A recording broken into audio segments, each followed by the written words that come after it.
Okay, today is a very important day because if you are a fan of the movie Mean Girls, then you are very well aware of the famous quote, "The limit does not exist."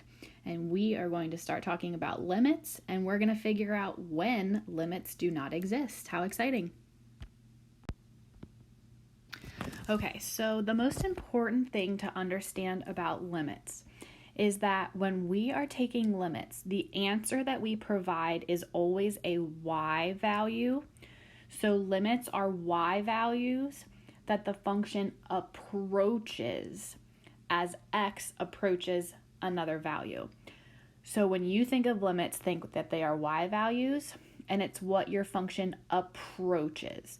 So limits are different than evaluating.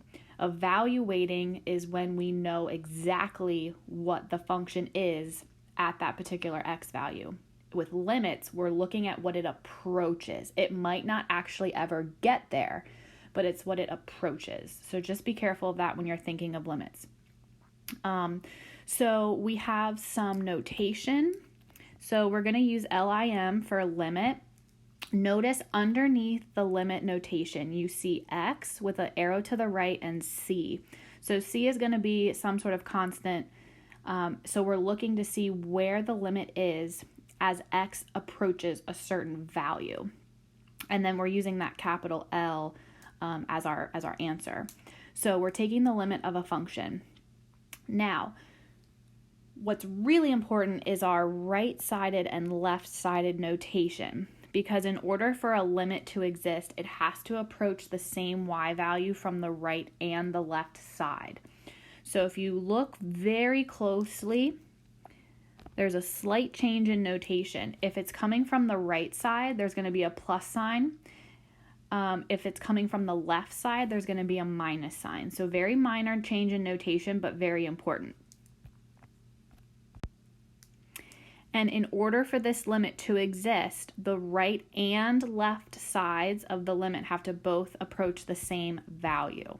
Okay, so now we get into our Mean Girls. When does the limit not exist? And we're going to be mostly focusing on option 1 here. If it approaches a different number from the right side than it does the left side, we have to say that the limit does not exist. Now, option 2, it will not exist if the function oscillates between two fixed values, sort of like going up and back from one particular constant to another. That is something you're going to see more in calculus. So we won't really have many examples with the oscillating. We're going to be really focused on making sure that our limits approach the same value from the right and the left side. Okay, let's look at our first example. So for example 1a, this is a multi-part problem, and you'll notice that the first part is the limit of the function as it approaches 4. Then underneath you have the limit as it approaches 4 from the right, and then underneath that you have the limit as x approaches 4 from the left, and then this last one is evaluating. So we're going to be able to see the difference between evaluating and finding the limit. So here's my recommendation for the order. I recommend that you find the right and left sided limits first, because that is going to help you determine your final answer for the limit. Okay, so let's look at the picture here.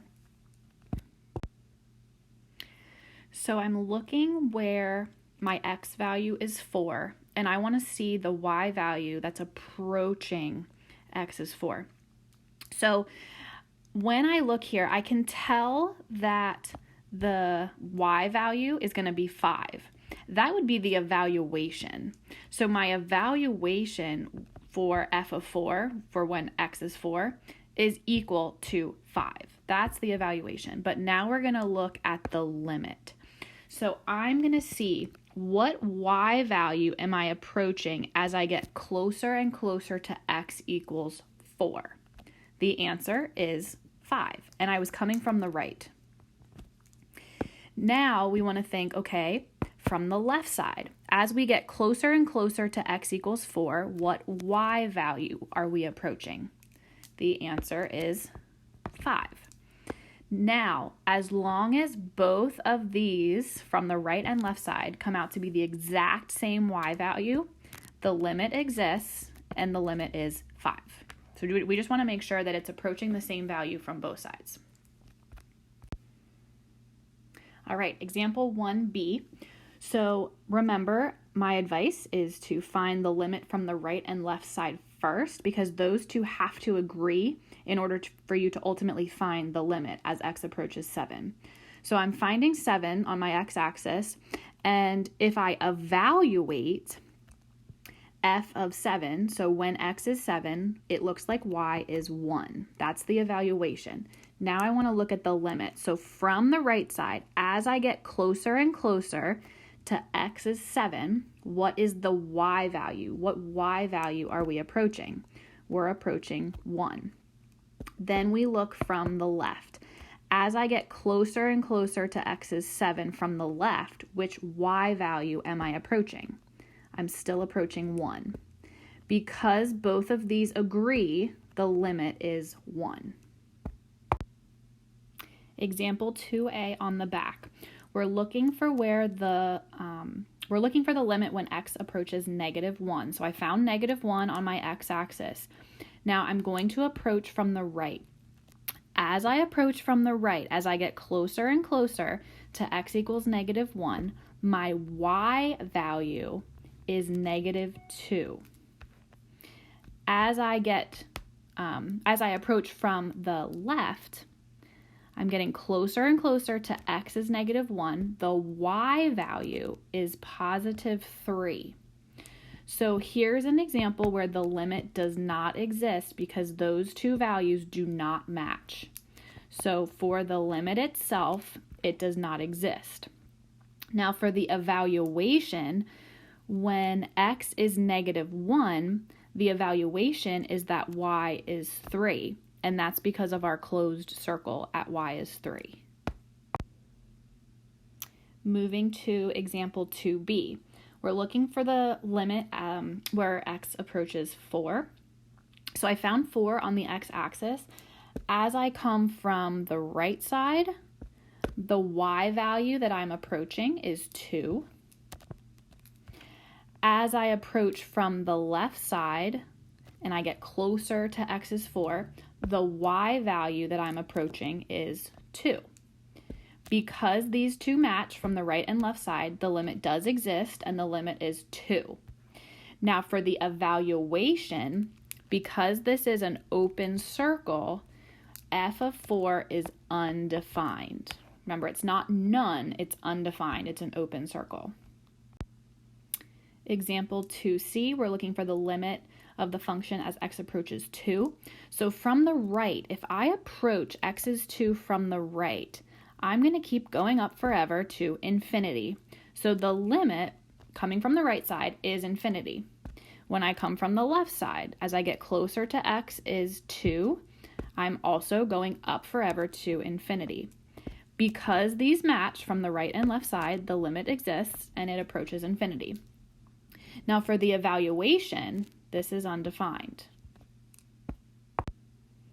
It appears we have potentially a vertical asymptote at x is 2, so that's going to be undefined. Example 2d, we're looking for the limit of the function as x approaches 6. So as I approach x is 6 from the right, the y value that I'm approaching is 1. As I approach from the left, the y value I'm approaching is 1. Since these match from the right and left side, the limit exists and it's approaching 1. For the evaluation, notice this is an open circle, so I have to go all the way up here to my closed circle. That's where we can evaluate f of 6, and that is 5. And the last one, 2e, we're looking for the limit of the function as x approaches 8. So from the right side, it looks like I'm going up to infinity. The left side looks like I'm going down to negative infinity. These do not agree, which means the limit does not exist. And if we evaluate f of 8, we are also does not exist or undefined.